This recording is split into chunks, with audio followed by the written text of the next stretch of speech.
ang mga kwento ng pag-ibig, kwento ng buhay, at kwento ng pag-asa dito sa Barangay Love Stories. Love Stories.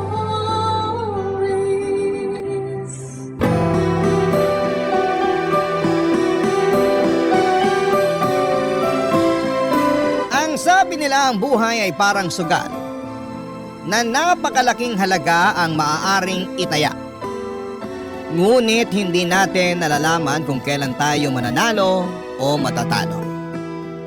Ikaw, kabarangay, handa ka bang itaya ang lahat kapalit ng panandaliang kasiyahan? Dear Papa Dudut, belated Happy New Year po sa inyo at magandang tanghali na rin po sa lahat ng mga loyal kabarangay na nakikinig ngayon. Naway masaya ang inyong bagong taon, ako kasi ay hindi. Mangyaring itago nyo na lamang po ako sa pangalang Arman, 39 years old at kasalukuyang nakatira sa Naga City. Isang taon pa lamang ang nakakalipas nang mangyari ang isang hindi ko makakalimutang bangungot sa aking buhay. Minsan ay naisip ko na may kasalanan din ako sa mga nangyari. Dahil hinayaan ko ang mga bagay-bagay kahit alam kong may mali na. Walang panahon na hindi ko naaalala ang pangyayaring yon na halos magpawala ng aking katinuan. Sa katunayan nga po, Papa Dudut, ay hindi ko mapigilan ang pagpatak ng mga luha ko habang sinusulat ko ang kwentong ito. Hayaan niyo po akong ilahad ang aming kwento. Sa pagbabaka sakali na rin na gumaan ang aking kalooban. Napakabata ko pa noon, Papa Dudut, nang maulila ako sa mga magulang. Parehong nagkasakit noon ang inay at itay ko dahil sa matinding pagtatrabaho sa bukid. Dala na rin ng aming matinding kahirapan noon ay hindi sila nakapagpatingin man lamang sa doktor. Ang katwiran nila noon nang ipambabayad nila sa pagpapatingin sa doktor ay pambibili na lamang ng mailalaman sa aming mga kumakalam na sikmura. Hanggang sa lumala na nga ang kanilang sakit at binawian ng buhay. Bilang isang anak ay masakit sa akin ang mawala ng magulang, Papa Dudut. Lalo pa nga at wala rin silang maayos na libing noon dahil na rin po sa kawalan ng pera. May mga mabubuting tao lamang noon na tumulong na magbuhat sa kanila upang ipaanod sa dagat. Yun po kasi ang pamamaraan ng mga kagaya naming isang kahig isang tuka ng panahong yon. Ngunit sa murang edad ko noon ay nakapagtatakang hindi ako napanghinaan ng loob. Kahit na alam ko mag-isa lamang ako sa buhay. Wala kaming mga kamag-anak na maaaring kumugkop sa amin dahil halos lahat sila ay nasa malalayong lugar. At ang iba naman ay sa bundok na piling manirahan. At dahil nga po sa maagang pagkakaulila, Papa Dudut, ay napaisip ako kung paano ako mabubuhay ng mag-isa. Gayong napakabata ko pa. Sa edad na 10 ay natuto akong magtanim ng palay at mais. At kung anihan naman ay kasama rin po ako sa mga nagagapas o nag-aani ng tanim. Tiniis ko, Papa Dudut, ang matinding init ng araw, sakit ng katawan at bigat ng mga sakong na naglalaman ng mga inani kong palay o mais para sa kakarampot na pera pambili ng pagkain. Papa Dudut, napakahirap magtrabaho sa napakaliit kong pangangatawan pero kinaya ko dahil gusto kong makaraos. Hindi lamang sa gutom kundi pati na rin sa buhay. Naisip kong hindi ako pwedeng mamatay nang walang ginagawa. Hanggang sa ako ay nagbinata, pagbubukid ang aking naging trabaho dahil hindi rin naman ako nakapag-aral. Pero hindi naman laging may tanim na ani. Kaya naman sumubok akong maghanap ng ibang trabaho, Papa Dudut. Inirekomenda nga ako ng isang kasamahan ko sa pagsasaka sa kakilala niyang may-ari ng isang komprada ng kopra. Sa mga hindi po nakakaalam, ito po yung niyog na niluluto at ibinibenta sa may-ari ng komprada na dinadala naman sa mga pabrika na gumagawa ng shampoo at ng kung ano-ano pang mga produkto na nangangailangan ng lutong niyog. Pero napakahabang proseso po ng pagkokopras. At pinakamabigat din na trabaho ito. Yung komprada po na yon ay bumibili rin ng mga uling at gumagawa rin ng uling mula sa mga baon ng niyog na doon nasa kanila galing. At yun nga po ang trabahong napasukan ko, Papa Dudut. May mga balon sila na pagmamay-ari sa bundok na siyang pinanggagatungan ng mga baon ng niyog upang gawing uling. Ngunit hindi rin madali ang paggawa ng uling dahil bukod sa pag-akyat, panaog sa bundok ay matinding usok at init ang aming kailangang tiisin. Doon ko na nga rin nakilala si Sally, ang babaeng nagpatibok noon ng aking puso. Papadudod si Sally ay tagasuri ng mga uling na hinahango namin o ibinebenta roon. Siya ang nakatokang suriin ang mga uling kung basa pa ang mga ito o kung may mga baon ng niyog na hindi pa masyadong nauuling. Nahulog ang loob ko noon sa kanya dahil halos palagi kaming nakakapagkwentuhan noon at madalas niya pa akong ilibre ng merienda, Papa Dudut. Ngunit matanda ako sa kanya ng 3 taon. 20 years old ako at siya naman ay 17. Kaya kahit walang kasiguraduhan kung sasagutin niya ako o hindi, ay niligawan ko siya sa lahat ng paraan na alam ko at agad naman niya akong sinagot. Ilang buwan pa lamang kami noong magkasintahan nang makiusap siya sa akin na kung pwede ay magsama na kami, Papa Dudut. Nagulat pa ako noon dahil bata pa siya para makipag-live-in o makipag-asawa. Pero mapilit siya kaya naman ginusto kong magpaalam muna sa mga magulang niya. Kaya lamang ay ayaw niya dahil matagal na raw siyang wala sa poder ng mga ito. Matagal na raw siyang pinabayaan ng kanyang mga magulang. Dahil nga sa bulag ako sa pag-ibig niya noon ay sumunod ako sa gusto niya kahit mga alam ko ang tungkol sa kanyang bisyo. Ang pagsusugal, Papa Dudut. Pero kahit na ganoon ay hindi nagbago ang pagtingin ko sa kanya. Bagamat wala kaming formal na kasal ay itinuring ko na siyang asawa ko. Hanggang sa paglipas ng aming pagsasama ay nabiyayaan kami ng 2 anak. Pero hindi naging madali ang aming pagsasama dahil matapos niyang maipanganak ang aming bunso, ay halos araw-araw na siyang nagsusugal na hindi ko na maawat at sa tuwing pagsasabihan ko naman siya ay nauuwi lamang kami sa pagtatalo.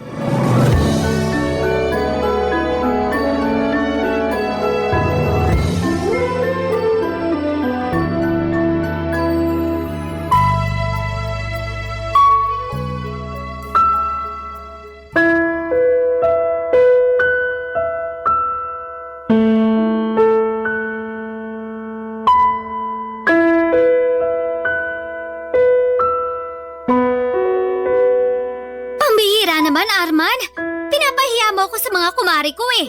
Ano bang problema mo? Doon ka pa talaga nag-iskandalo.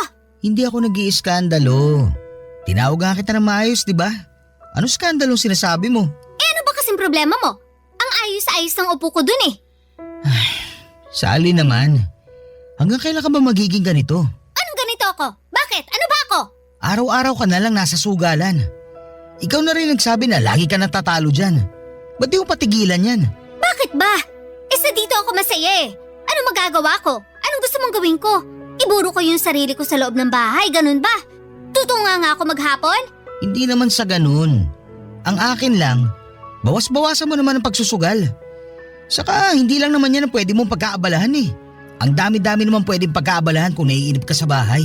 At anong paglilibangan ko? Pagluluto, paglalaba, paglilinis ng bahay?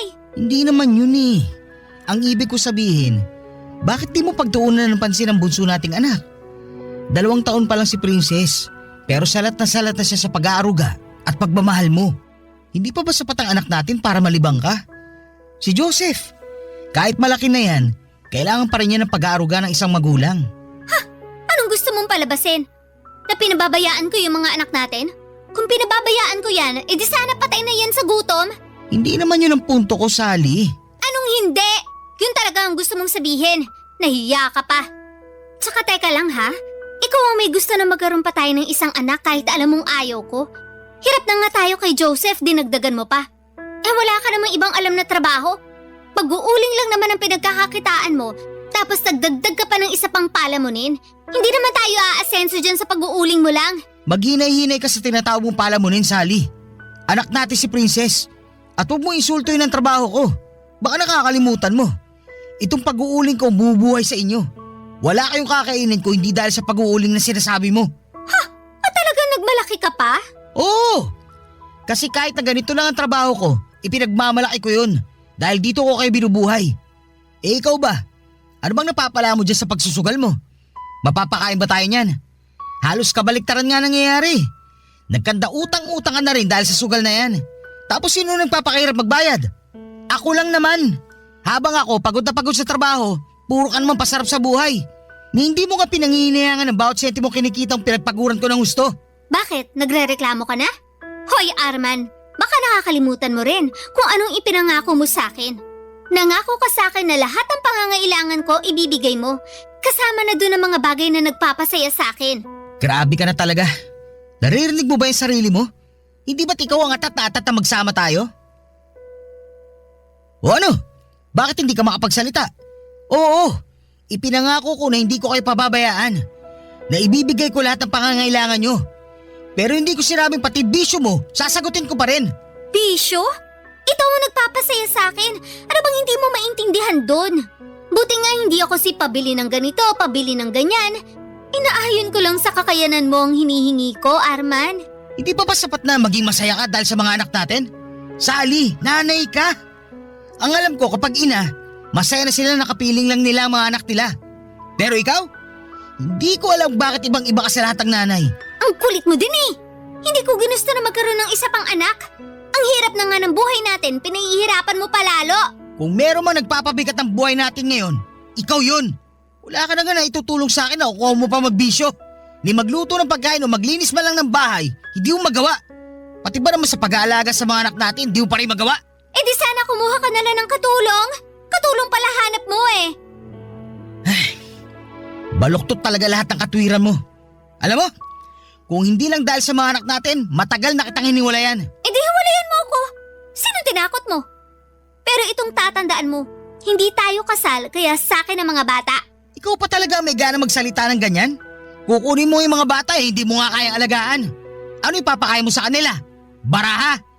Tapos pag wala ka ng pansugal, sila yung pambabayad mo. Hoy, magdahan-dahan ka sa pananalita mo sa akin. Hiwalayan mo ko kung gusto mo kong hiwalayan. Pero sa akin ang mga bata. Nahihibang ka na talaga. Wala ka na sa katinuan. Wala na nga siguro ako sa katinuan.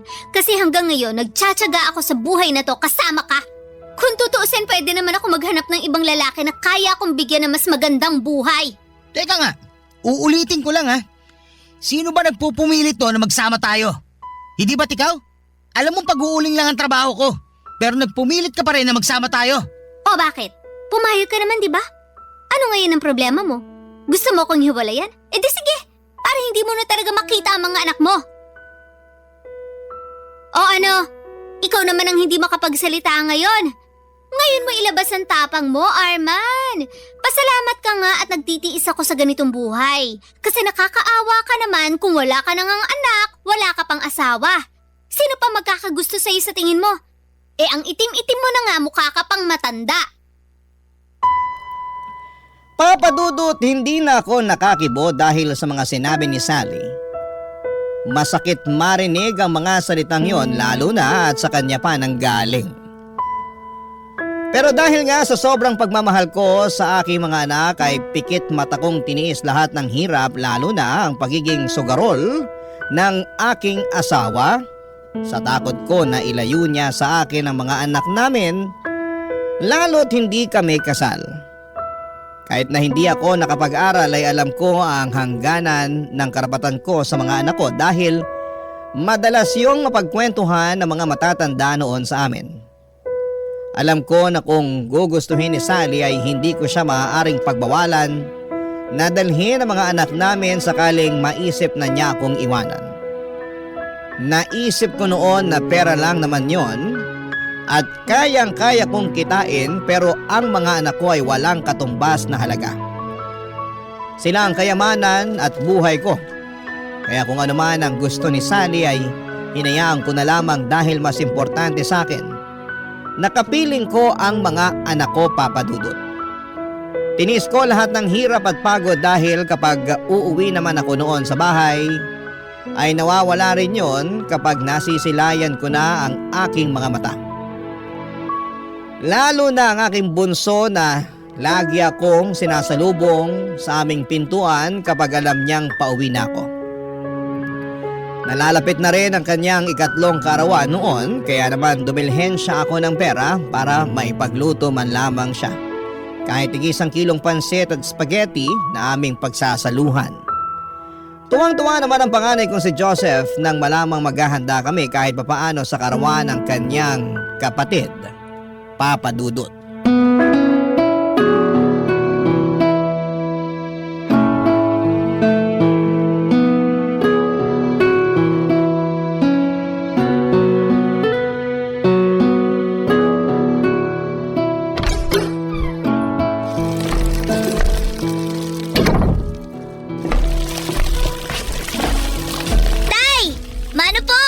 Kaawaan ka ng Diyos, anak.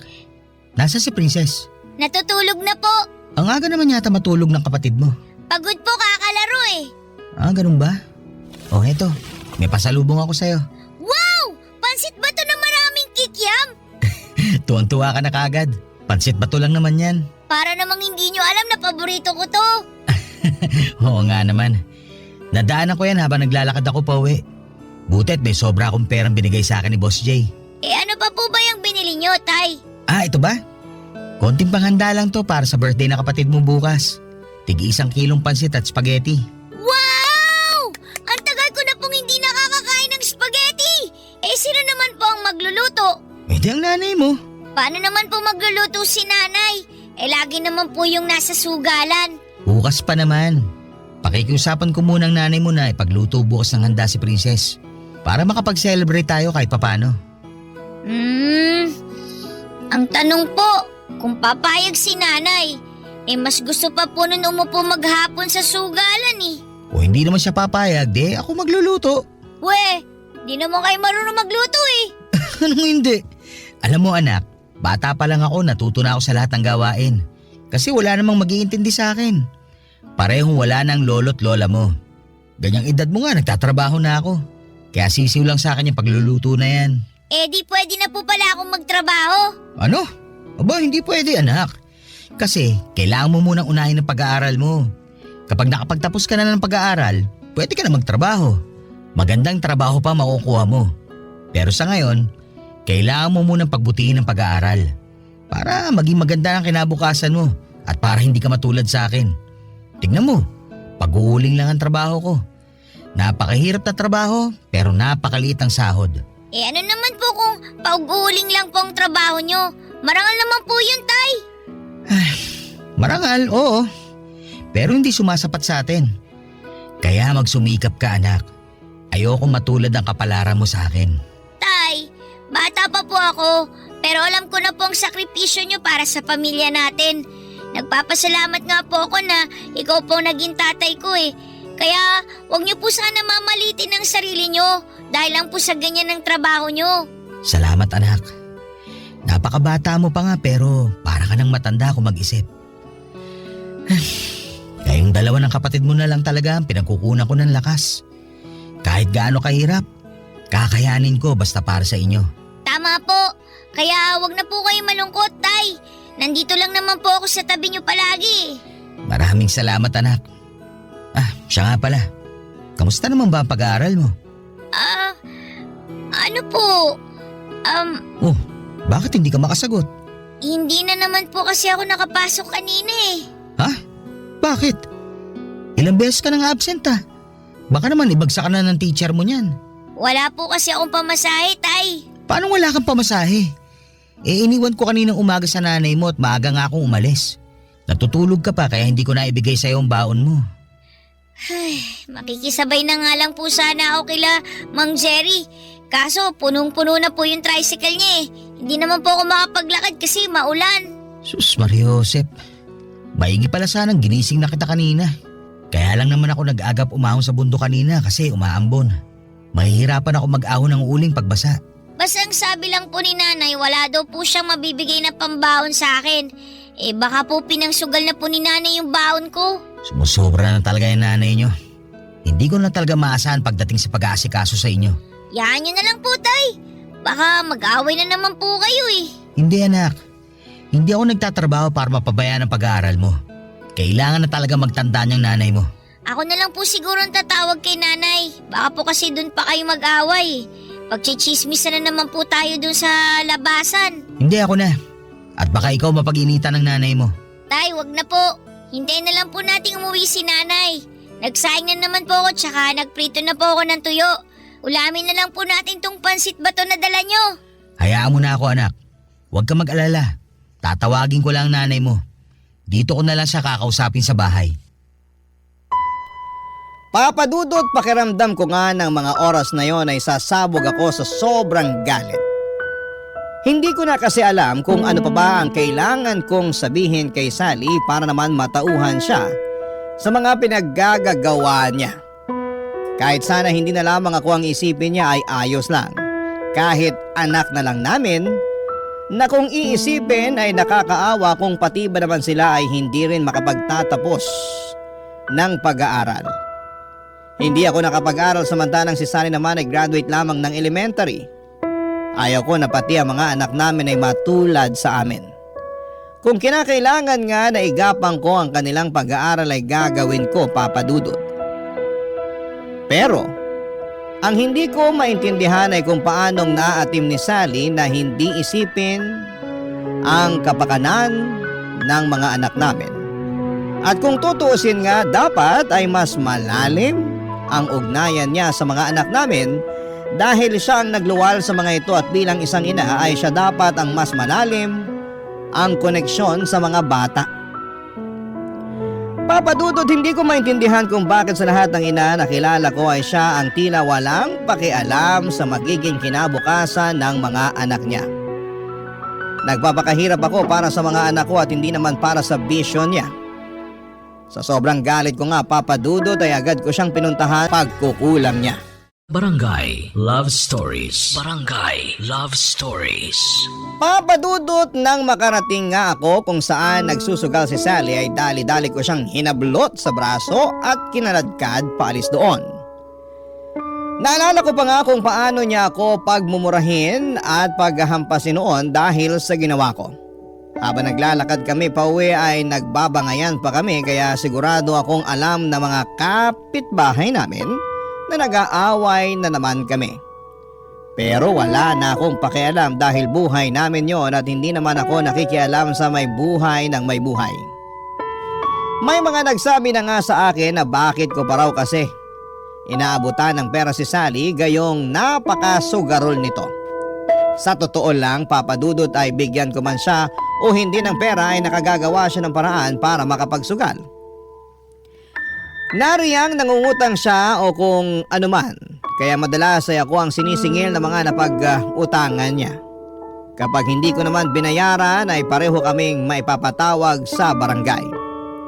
At nang makauwi nga kami ng bahay ay patuloy pa rin sa pagmumura si Sally. Naabutan ko rin ang panganay kong si Joseph na tila kakatapos lamang paliguan ng kapatid niyang gayong alam naman itong hindi ito pinapaliguan ng hapon dahil baka magkasakit. Habang si Sally naman ay nagdadabog na dumiretso sa aming kwarto, Papa Dudut.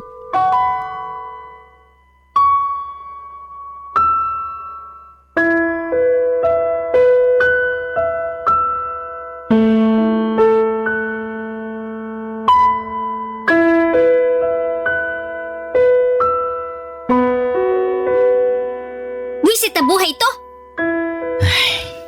Joseph, hapon na, bakit pinaliguan mo pa yung kapatid mo? Galing na naman po kasi siya sa likod, tay eh. Naglalaro na naman po ng lupa sa may tabing sapa. Akala ko ba tulog yan? Namimiyasa na ng kakalaro sa sapa yan Baka mahulog yan doon. Nagbanyo lang po ako, tay. Sumasakit po kasi yung tiyan ko, tapos bigla pong narinig ko nga po siya na naglalaro sa likod. Hindi ko po napansin na lumabas siya. Kita mo na, Sally? Imbis na tutukan mo yung anak natin, puro kasugal. Alam mo malikot yan si Princess. Kung saan nagsusuot. Kung mahulog yan sa sapa, anong gagawin mo? Alam mo, nasa trabaho ako. Obligasyon mong bantayan ng mga anak natin, lalo na si Princess. Masyado kang OA. Ayan ang anak mo, oh. Nahulog ba sa sapa? Naglalaro lang naman yung bata. Ano bang pinoproblema mo? Anak ng… Ano? Hihintay mo pang mapahamak ang anak natin bago ka magtanda? Bago ka may gawin? Alagain pa si Princess. At dapat lagi kang nakabantay dyan. Ano ba naman to? Paulit-ulit na lang? Susumbatan mo na naman ako? Di ikaw na ang perpektong ama. Wala naman nangyari masama kay Princess, pero grabe ka makareact. Grabe. Bilib talaga ako sa'yo. Baluktot na nga, tinutuwid mo pa. O bakit? Totoo naman masyado ka ng OA. Alam mo, kung magsusumbatan lang tayo dito, bahala ka sa buhay mo. Babalik na lang ako sa sugalan. Wala akong kwentang kausap. Hindi pa ako tapos sa'yo. Aray ko naman! Bitiwan mo nga ako! Babalik ka doon sa sugalan? Kung pakainin kaya kita ng baraha. Ang kapal mo na masyado. Pati yung baon dapat ang anak mo, pinasusugal mo.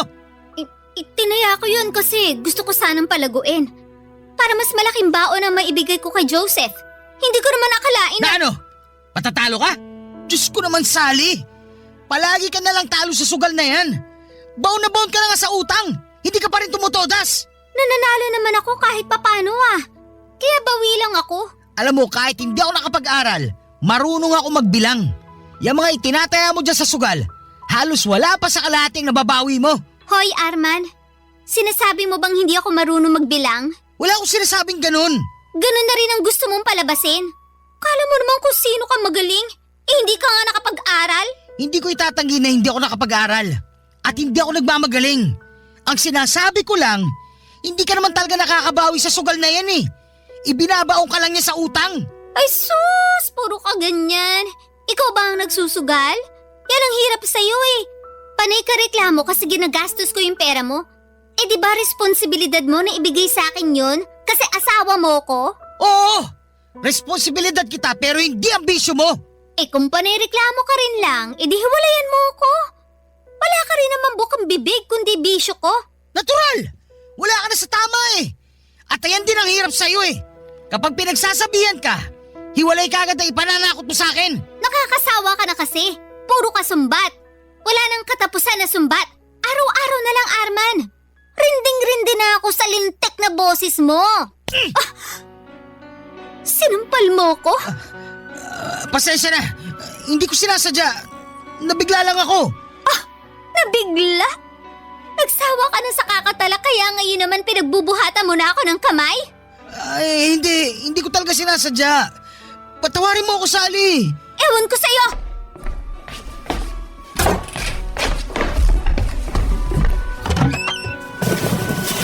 Ano ginagawa mo? Bakit ka nag-iimpake? Ano pa ba sa tingin mo? Sally naman. Sawang-sawa na ako sa kakasermon mo sa akin. Kaya para matahimik ka na, aalis na kami dito. Teka lang, nabigla lang talaga ako. Pasensya na. Pakiusap, huwag kayong umalis. Pangako, hindi na mauulit. Hindi na kita pakikialaman sa gusto mo. Huwag mo lang ilayo sa akin ng mga bata. Talaga lang ha? Dami mo pang sinasabi, takot ka naman pala. Itong tatandaan mo, Arman. Umayos ka kung ayaw mong hindi mo na makita ang mga anak mo. Huwag mo na akong pakikialaman sa gusto kong gawin. Oo, hindi na. Dapat lang. Kasi simula pa lang, alam mo nang ganito ako. Pero imbis na lumayo ka sa akin, pinili mo pa rin makisama sa akin. Panindigan mo ngayon ang mga desisyon mo.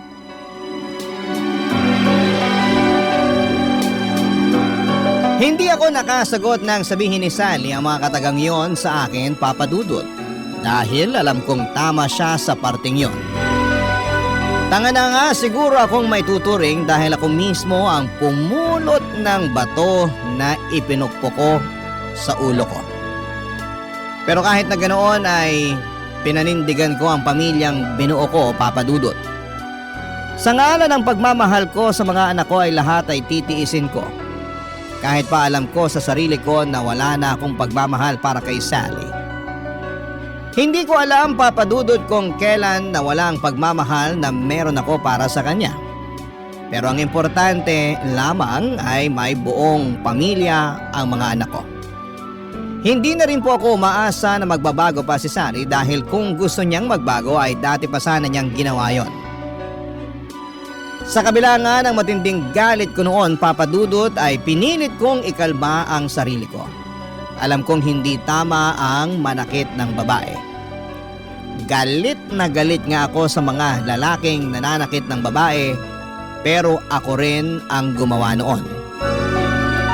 Kinabukasan nga noon ay maaga ako nagpaalam sa amo ko na kung pupwede ay uuwi na ako dahil karawan ng anak ko at pumayag naman siya. 2:00 pa lamang noon ang hapon ay pinayagan na niya akong umuwi. Nag-abot pa nga siya sa akin ng 200 pesos bago ako umuwi. Pandagdag daw sa birthday ng anak ko. Nagpasalamat naman ako sa amo ko dahil malaking bagay na rin yon dahil kahit papaano ay makakabili ako ng juice at mga tinapay man lang para pandagdag sa pansit at spaghetti na lulutuin ko. Nang mga oras nga ring yon ay wala naman si Sally sa bahay at hindi ko naman alam kung nasaan. Malamang ay dumayo na naman ito ng sugal sa kabilang baryo. Wala rin namang problema sa akin kung 3 lamang kami ni na Joseph na magdaos ng birthday ni Princess. Total ay mukhang nakalimutan naman ni Sally ang birthday ng bunso namin. Bago nga ako umuwi noon ay dumaan muna ako sa tindahan para bumili ng 2 balot ng tinapay at 2 pakete ng juice. Sabik na sabik akong umuwi dahil alam kong matutuwa ang mga anak ko sa dagdag na handa namin. Pero, hindi ko akalain na ang pagkasabik ko na yon ay mapapalitan ng kaba at pag-aalala.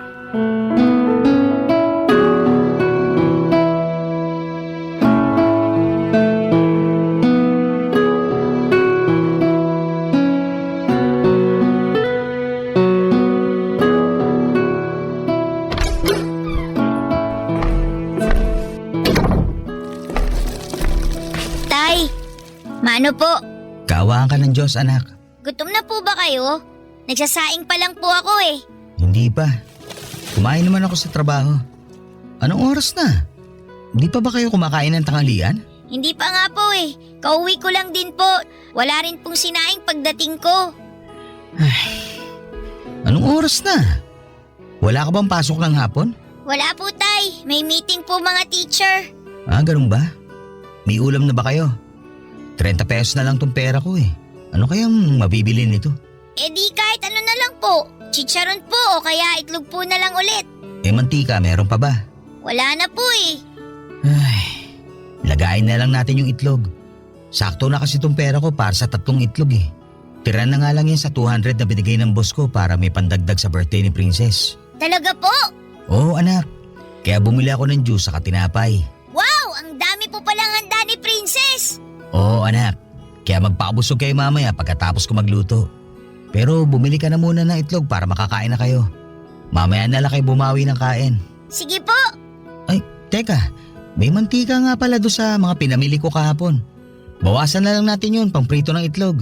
Okay na po yung nilagang itlog, tay. Sigurado ka? Eh si Princess, baka ayaw niya ng nilagang itlog.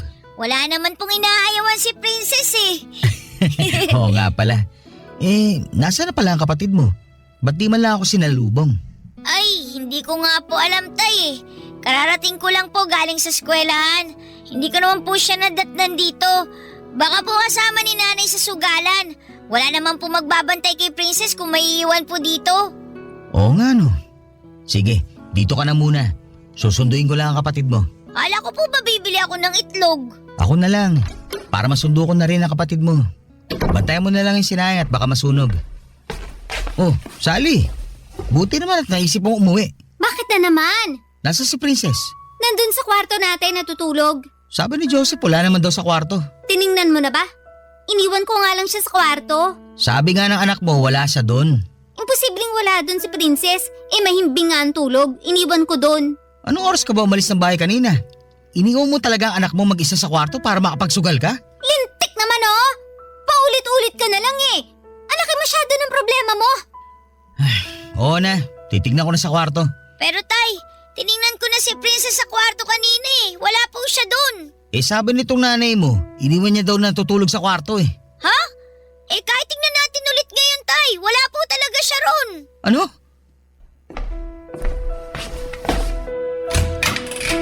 Princess? Joseph! Po! Wala nga dito ang kapatid mo! Sabi ko nga po sa inyo wala dito eh. Nasaan kaya siya? Hindi ko po alam tay. Kala ko pa naman po kasama ni nanay. Nalinti ka na. Papa Dudut, abot ang kaba ko nang hindi ko na makita si Princess sa aming kwarto. Tanging panis na dede na nasa bote lamang ng anak ko ang inabutan ko doon. Kaya agad kong tinignan ng ilalim ng papag namin pati na ang mga aparador pero wala rin ito doon. Halos balik rin ko na nga ang bahay namin. Pero hindi ko siya nakikita, Papa Dudut. Inutusan ko rin po si Joseph na tingnan sa may sapa kung saan madalas maglaro si Princess kapag walang nagbabantay sa kanya, subalit bigo rin si Joseph na mahanap ang kapatid niya.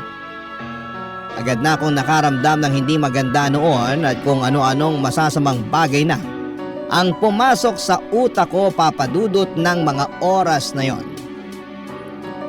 Nagdasal po ako kaagad na sana'y walang nangyaring masama sa anak ko dahil baka mapatay ko si Sally kapag nagkataon. Pero naisip kong hindi muna dapat ako magpadalos-dalos kaya naman nagtanong-tanong ako sa mga kapitbahay namin sa pagbabaka sakali na nakikipaglaro lamang ang anak ko sa ibang mga bata.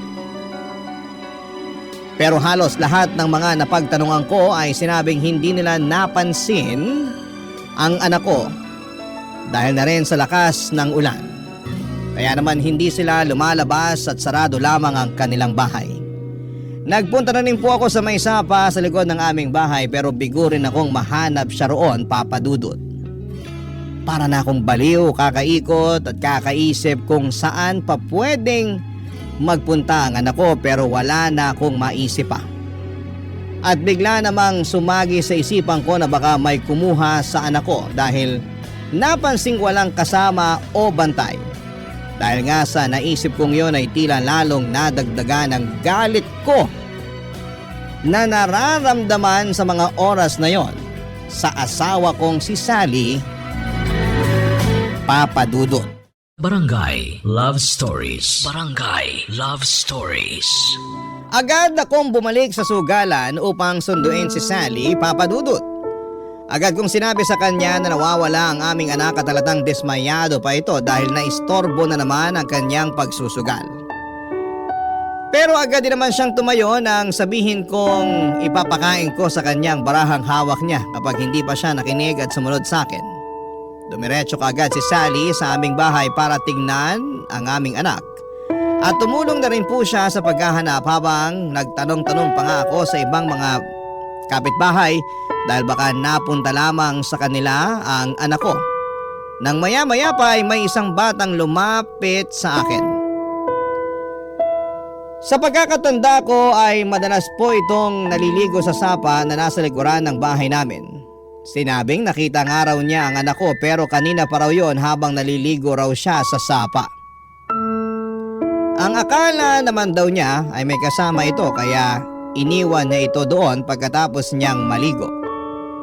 Dagdag pa nito ay nakaupo lamang umano ito sa gilid at may dalang sandok na ipinambubungkal nito sa lupa. Nang marinig ko ang mga sinabi ng bata ay para akong binuhusan ng malamig na tubig sa buong katawan ko. Dahil naalala ko na mahaba nga pala ang sapang yon at may harang na kahoy sa bandang dulo para maharang ang mga basura na itinapon ng mga pasaway na residente at wala nga akong inaksayang oras. Agad akong kumuha ng flashlight sa bahay dahil inabot na kami ng dilim sa paghahanap sa anak ko. Agad ako nagpunta sa dulo ng sapa at gamit ang aking flashlight ay pilit kong inaninag ang kapaligiran. Pero hindi ko na makita ang bakas ng anak ko. Hindi pa nakakatulong ang malakas na pag-ulan noon. Papadudot, sobrang nanginginig ang mga kamay ko at hindi dahil sa lamig ng ulan kundi dahil sa takot na baka may nangyari ng masama sa anak ko. Habang papalapit nga ako sa dulo ay siya namang pagbigat ng mga paa ko na tila nagsasabing huwag na akong tumuloy. Pero tumuloy pa rin ako. At doon naaninag ko ang isang tila malaking manika na nakataob sa tubig at nakalutang habang sumasabay lamang sa alon ng tubig kasama ng ilang mga plastik na naglalaman ng mga basura, Papa Dudut. Halos mabugto ang aking hininga at bigla na lang ding tumulo ang mga luha ko nang hindi ko namamalayan. Dahil kahit na hindi pa ako nakakalapit ay alam kong yon ang pinakamamahal kong anak. Alam ko dahil suot niya ang paborito niyang damit na ako mismo ang bumili. Napaluhod na lamang ako sa labis na panginginig ng aking tuhod, Papa Dudut. Naghalo-halo na ang pagod at gutom ko at higit sa lahat ay ang napakasakit na pakiramdam sa dibdib ko na tila ba sinasaksak ako ng kutsilyo ng libu-libong beses. Napaisip ako kung gaano kaya katagal tiniis ng anak ko ang paghihirap bago siya tuluyang nalagutan ng hininga. At nang maisip ko yon ay halos panawan ako ng ulirat dahil ang maisip ko lang ang hirap niya sa kakakampay sa tubig ay para lang makaahon ay hindi ko na makayanan. Pinilit ko na lamang na tumayo at agad na lumapit sa kinakaroonan ni Princess. Agad kong binuhat ang anak ko na alam kong wala ng buhay. Doon na nga ako napahaguluhol nang mailapag ko na siya sa lupa. Pinagmasdan ko ang anak ko na naninilaw na ang balat. Matigas na rin ang katawan niya at agaw pansin din ang lumobo niyang tiyan. Niyakap ko ang katawan ng walang buhay kong anak at hindi ko may paliwanag ang sakit, Papa Dudut. Sakit na halos ikamatay ko na. Kaninang umaga lang ay magiliw pa niya akong binati bago ko umalis. Tapos ay bigla ay wala na siyang buhay sa pag-uwi ko. Papa Dudut, doon ko napagtanto na sa dami ng hirap na napagdaanan ko, ang mawalan pala ng anak ang pinakamahirap na lagpasan.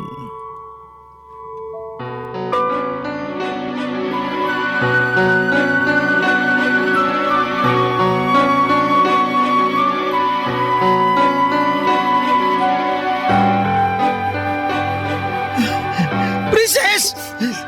Anak ko! Princess! Kawawa akong anak! Diyos ko po! Bakit ang anak ko pa? Arman! Nakita niyo na ba si Princess? Dito lang nakita kanina ng bata. Diyos ko po, Princess! Princess, anak! Nandito na si tatay! Gising na, anak ko! Nandito na ang tatay! Gising na, anak! Huwag mo naman biruin ang tatay! Hindi na siya humihinga, Arman. Tumahimik ka! Nakita mo na kung ano nangyari! Nakita mo na kung ano resulta ng kababayaan mo! Ito na, Sally! Ano ba? Hindi ito ang oras para magsisihan at mag-away tayo. Sa'yo pa talaga nang galing yan! Alam mo kung sino may kasalanan nito! Kawawa akong anak! Princess! Patawarin mo ako, anak! Wala man lang ako nagawa para mailigtas ka! Patawarin mo ako kung nauli ako ng datingan ako!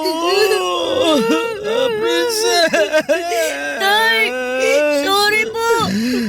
Kung hinanap ko lang po sana siya kagad ng mabuti kanina, baka po sana buhay po siya! Hindi, anak! Huwag mo sisihin ang sarili mo. Tay! Wala kang kasalanan sa nangyari sa kapatid mo. Ikaw, Sally! Ikaw may kasalanan! Hindi ako. Hindi ko sinasadya. Hindi ko naman alam na mangyayari to eh. Wala akong kasalanan. Iniwan ko siyang natutulog sa kwarto natin. Maghuhugas ka, may kapangayop ka! Palagi mo nalang katwir na hindi mo alam na magkakaganito! Na hindi mo alam na magkakaganyan! Ikaw dapat na nagbabantay sa mga bata habang wala ako! Pag-aalaga na lang sa kanila ang gagawin mo pero hindi mo pa magawa! Wala kayo natupag kundi magsugal! Lustayin ang pera pinagpaguran ko! Wala kang kwentang tao! Sana ikaw na lang ang namatay at hindi ang anak ko! Tay! Tay, wag po! Hindi ako. Tama lang ako. Mapatay niyo si nanay!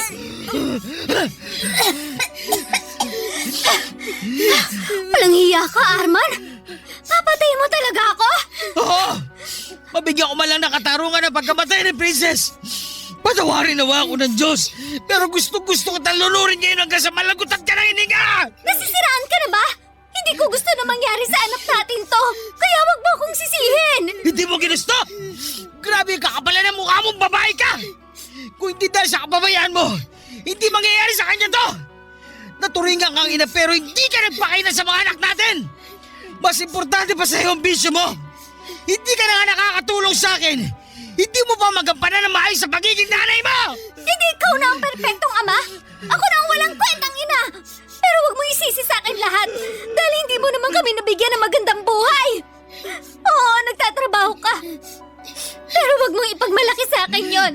Kasi pag-uuling lang naman ang trabaho mo. Wala ka na talaga sa katwiran! Hindi ko alam kung nasa katinuan ka pa ba! Nakuha mo ba talagang sumbatan ako sa kabila ng lahat? Ibang klase ka! Totoo naman, di ba? Nay, tama na! Totoo naman po sinabi ni tatay eh.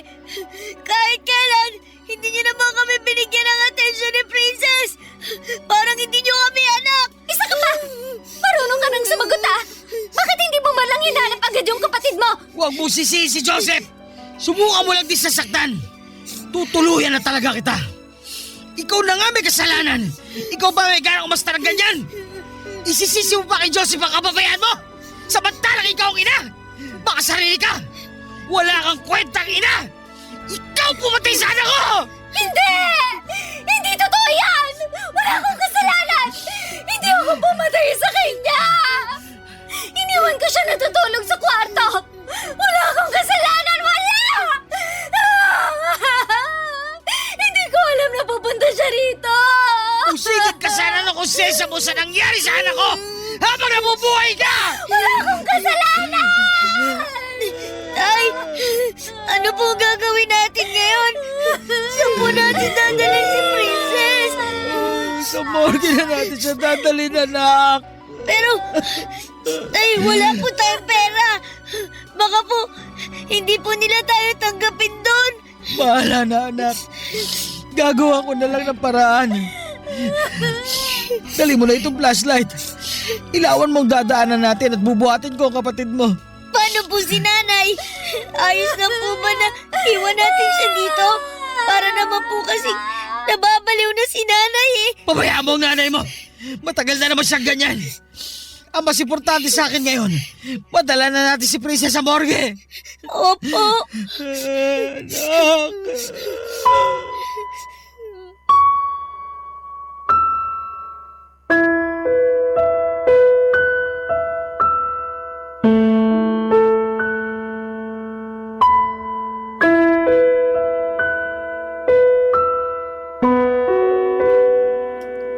Papadudod sa sobrang galit ko nga ay walang lingon na iniwan na namin ng anak kong si Joseph ang nanay niya sa tabi ng sapa. Patawarin talaga ako ng Diyos dahil gusto kong sakalin ng mahigpit si Sally ng mga oras na yon para maranasan niya ang hirap na dinanas ng anak ko.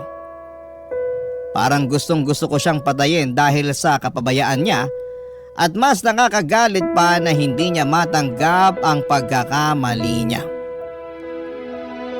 Pero laking pasalamat ko nang awatin ako ni Joseph. Napag-isip-isip ko kaagad na mali ang gagawin ko at hindi ko basta itatapon ang buhay ko para lamang makaganti sa kanya. dahil may isa pa akong anak na umaasa sa akin. Kaya naman bago pa ako may magawa kay Sally ay binuhat ko na ang walang buhay na katawan ng anak ko. At naiwan lang doon si Sally na tulala at tila wala sa sarili. Naisip ko rin na nawalan man ako ng isang anak ay meron pang natitira sa akin at hindi dapat ako magpadala sa init ng ulo ko. Agad kong dinala ang anak ko sa pinakamalapit na morgue at nang tila sinampal ako ng katotohanan. Nawala na nga ang anak ko ay doon na ako muling napahagulhol. Hindi ko po lubos maisip kung bakit kailangan na sa anak ko pa mangyari ang malagim na pangyayaring yon. Paulit-ulit ko ngang usal noon na sana'y si Sally na lamang ang namatay.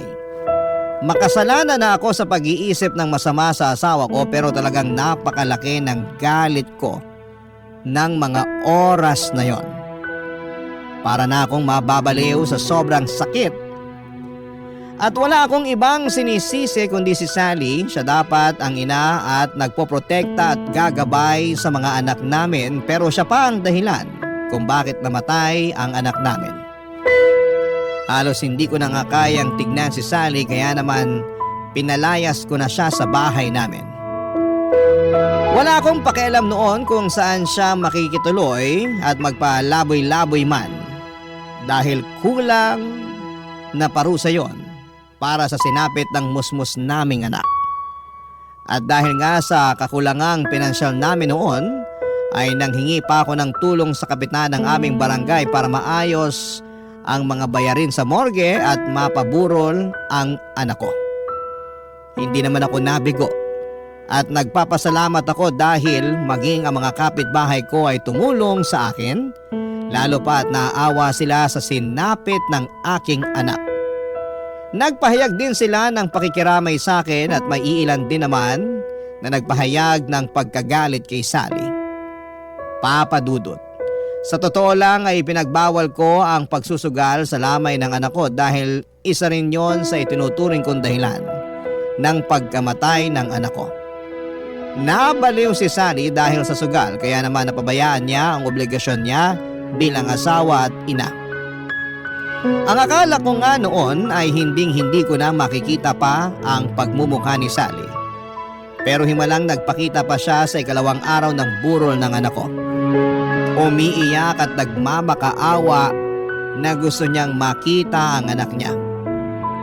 Pero dahil nangingibabaw pa rin ang galit ko sa kanya ay buwang desisyon ko na hindi siya hayang makapasok man lamang sa pamamahay ko, Papa Dudut.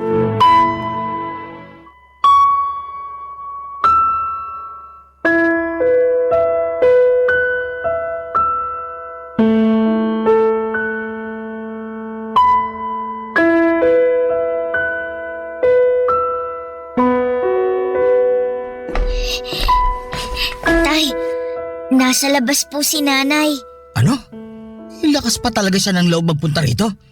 Dito ka muna. Lalabas ako. Magtimpla ka muna ng kape para sa mga bisita. Saka bigyan mo rin sila ng tinapay. Sige po. Arman?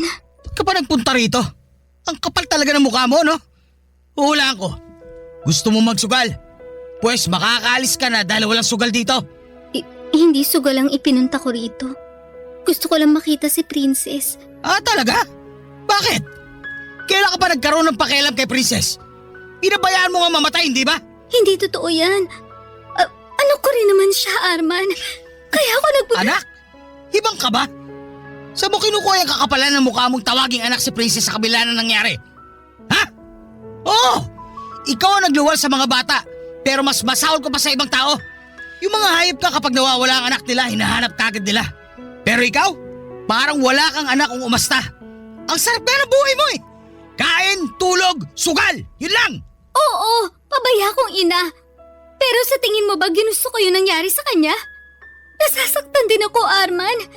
Pasakit sa akin yung nangyari sa kanya. Masakit? Huwag na tayo magplastikan dito, Sally. Alam nating parehong hindi ka pabor na nagkaanak ulit tayo. Kaya huwag mo akong paandaran ng mga kasinungalingan mo. Ang kapal mo. Pinipilit mo pa rin talagang pagtakpan ang kababayan mo. Kahit pabaya kong ina, hindi ko naman ginusto na mawala ng anak. Hindi ako ganun kasamang tao. Oo, nasabi kong hindi ko ginusto ng isa pang anak. Pero hindi ako ganun kasama para hilingin kong mawala na siya. Kahit ano pang sabihin mo, hindi mo mababago ang katotohanan ng namatay ang anak natin dahil hindi mo nagampanan ang responsibilidad mo. Kung sana binantayan mo siya na mabuti, hindi sana mangyayari to. Kaso hindi. Mas importante pa sa'yo ang pagsusugal mo. Wala kang karapatang tawaging ina. Alam mo, sana talaga ikaw na lang ang namatay. Sumusobra ka na, Arman. Ikaw sumusobra. Sobra ka na sa kakapalan. Gusto kong magsisi na ikaw na pangasawa ko. Pero mga anak ko na lang iniisip ko. Kung meron man akong pagsisisi, yun ay ang hindi ko sila kagad dailayo sa'yo. Sana hindi ito nangyari. Pero huli na ang lahat. Nangyari. Pero hindi kita hahayaang makita si Princess dahil wala kang karapatan. Hindi mo ako pwedeng tanggalan ng karapatan. Wala kang karapatan na pagbawalan ako makita ang sarili kong anak sa lamay niya. Sino ka ba sa akala mo? Tatay ka lang nila pero hindi kita legal na asawa. Sino sa tingin mo mas may karapatan sa ating dalawa, ha? Wala ka na talaga natitirang kahihiyan sa pagkatao mo, no? Nasasabi mo pa talaga yan sa kabila ng pagiging pabaya mong ina?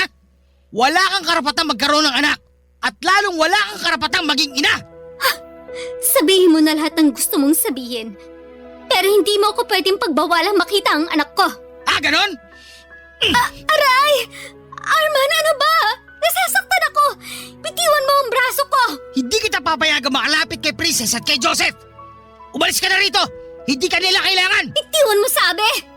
Hindi mo ako pwedeng pagbawalan sa lamay ng sarili kong anak. Ikaw ang walang karapatan sa kanila. Pwes, gagawa ako ng paraan para mapunta sa akin ang kustodiya ng mga bata. At sinasabi ko sa'yo, matakot ka na. May mabigat ako ebidensya laban sa'yo. Sino sa tingin mo papanigan ng batas sa ating dalawa?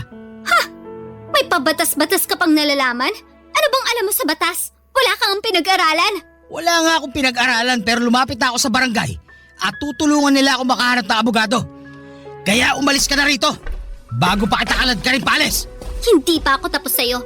Babalik ako rito para kunin si Joseph. Tama na, Nay! Hindi ako sasama sa inyo. Ano po bang silbi na makuha niyo ako? Pababayaan niyo lang din naman po ako eh. Kahit naman kailan hindi niyo po pinaramdam sa amin ni Princess na may nanay kami. Si tatay lang naman po nagmamahal sa amin eh. Wala kang ibang inatupag kundi sugal. Kaya po namatay si Princess. Sana hindi na lang ikaw ang naging nanay namin. Wala kang utang na loob. Wala ka sa mundong to kung hindi dahil sa akin. Ako ang nagluwal sa'yo. Tama na! Umalis ka na rito, Sally! Hindi utang na loob ni Joseph sa'yo kahit na ano! Lumayas ka! Aray! Oo na, aalis ako. Hindi mo ako kailangang itulak. Pero babalik ako. Tandaan mo yan. Ayos ka lang, anak. Ayoko po sumama kay nanay. Dito lang po ako sa inyo, Tay. Huwag ka mag-alala, anak. Hindi ako papayag na makuha ka sa akin ng nanay mo. Wala na rin nagawa si Sally, Papa Dudut. Hindi na rin siya nagpumilit na pumasok pa sa loob para makita si Princess, lalo pat alam niyang hindi niya talaga ako matitinag sa pag-iyak-iyak niya.